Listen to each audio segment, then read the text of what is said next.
living on wild and free.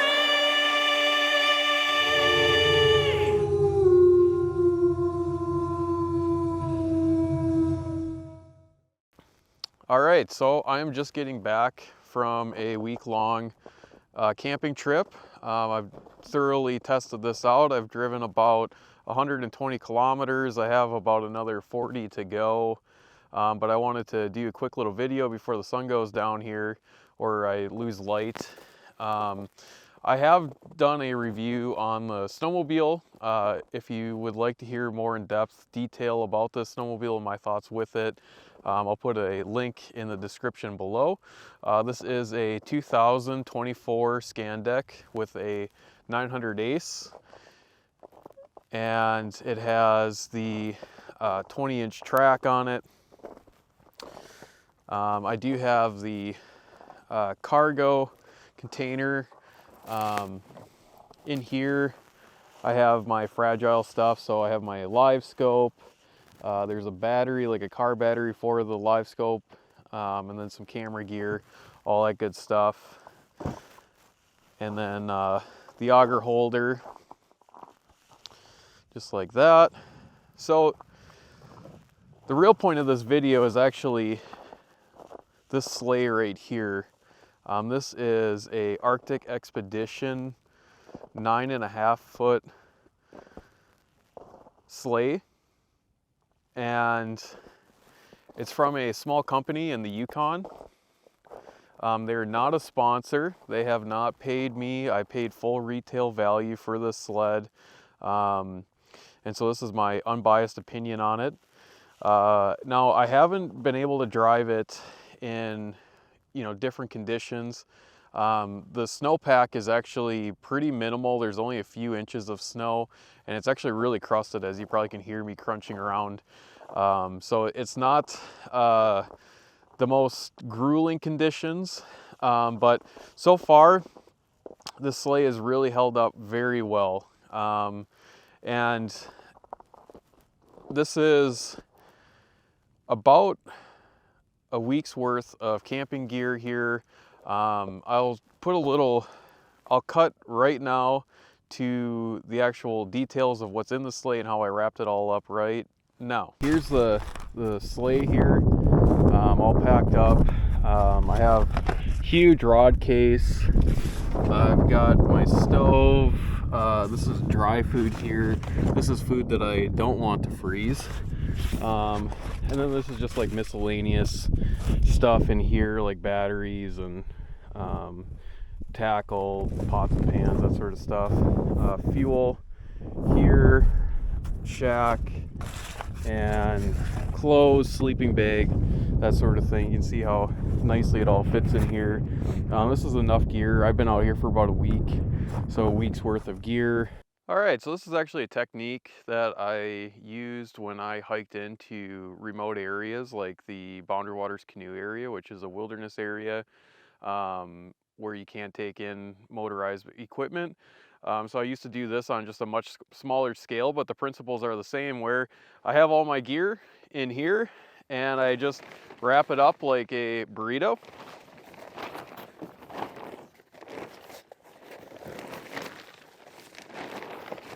This is really fun when it's windy and you're by yourself.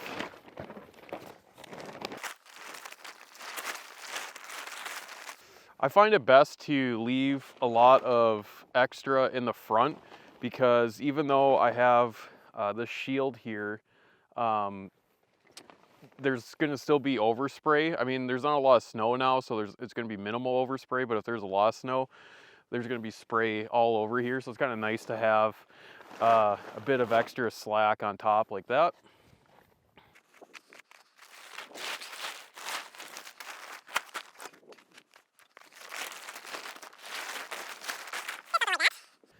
And the tarp does two things. It helps protect the gear, and it also helps keep everything together. Just making sure that things don't fly out, anything that might be small, like I have some boots and things like that that might just pop out if I didn't have a tarp there. And then I just have this parachute cord. It's probably a length of, oh, I don't know, 30 feet, I suppose. It's probably a bit much. I think I could have got away with 25, maybe 20 feet.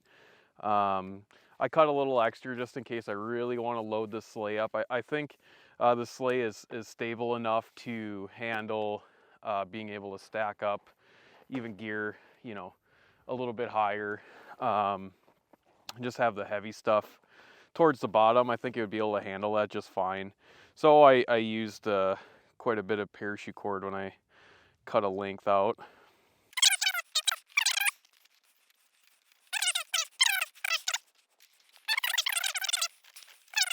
I'm just going back and forth, and I've got carabiners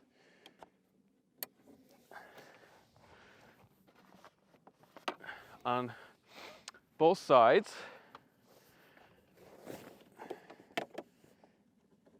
Like so.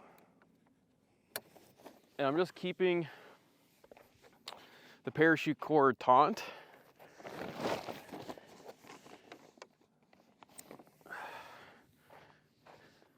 Just going back and forth.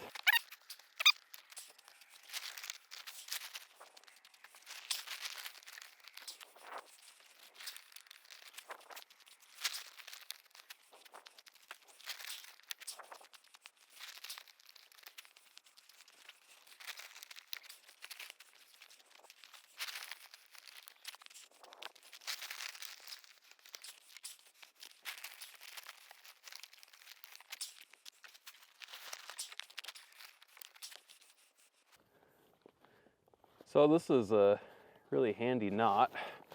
I just had to do it so I didn't lose any tension. It's a slip knot that actually allows you to tighten things. So I just pulled the parachute cord taut. I just created a loop like that. Going to wrap around one more time. So now there's 2 loops below the slack line, and I'm going to go up, create another loop like this.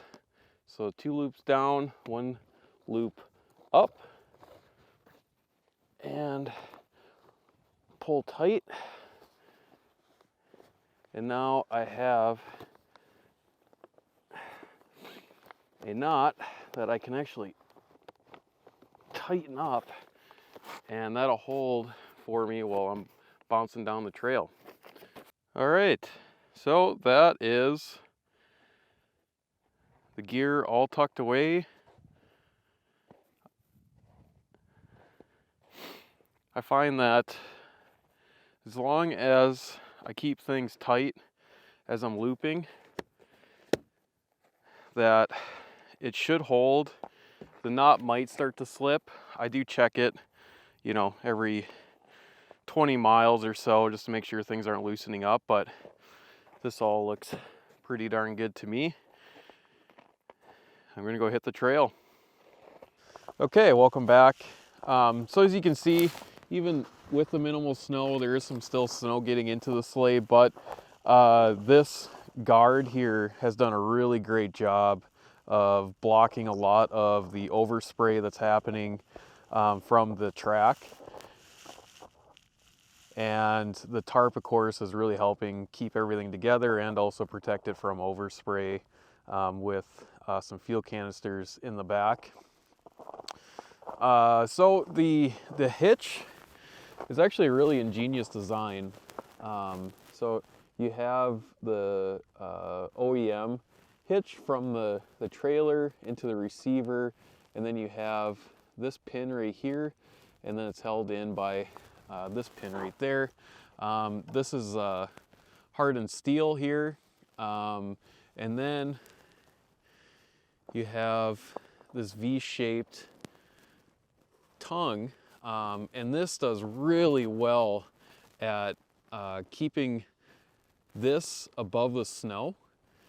And I'm guessing if once I hit slush, it'll keep it above the slush. I think this is a really great design, very, very well thought out.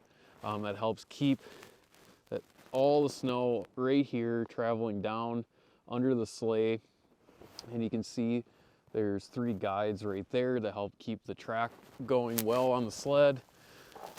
Handles all around the sled, here and here, to help maneuver it when it's empty or when it's full.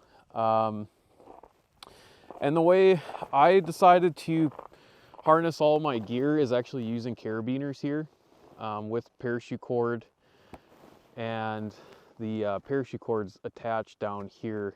I like to keep my attachment points as low as possible in the sleigh, just to help keep things down rather than up high, where they could potentially loosen up and bounce. And so my thoughts on the sleigh is that, well, in a roundabout way, it's awesome. I really have minimal complaints about it. It is bulky, it is heavy, it is difficult to store, it's difficult to move around with just by one person. It's been super stable, never had a flip over. Even with this hard crusted snow, that sled's, you know, bouncing up and down and it's moving side to side like that. It's very stable, very, very stable, and I really like that. I actually brought in some canned jarred stews, which I'll put a link in the description of how to make those. They're awesome, very tasty. And I was thinking that those are going to be broke for sure. They might be. This is a lot harder packed snow, so we'll see. I'll put a little a little clip of when I discover what happened inside the cooler. All right, for the big reveal. Look at that. Oh, hey, hey, hey. Oh, dude, I don't want this. Here, take it. And I got one more in here. Look at that. And it was bumpy coming back. That's awesome. Obviously, I packed them really well, but also the sleigh is just so stable. And then the tie downs and everything like that keeps the actual cargo that I have in the sleigh together and tight, so it's not bouncing around in there. I did have some friends come out with me in the beginning of this trip, and it turned into a solo trip. They had to leave early, but they were having difficulties with their sleighs. You know, one of them flipped over. The other ones, you know, they had a lot of broken cargo inside of their sleighs. Now, that might be their packing, it might be their sleighs, you know, who's to say, but I did see that theirs were bouncing a lot more, where mine kind of glided a lot better, just because of how long it is. Instead of hitting the snow drifts and going boom, boom like that, mine would just do this kind of thing. And I just thought that was really great.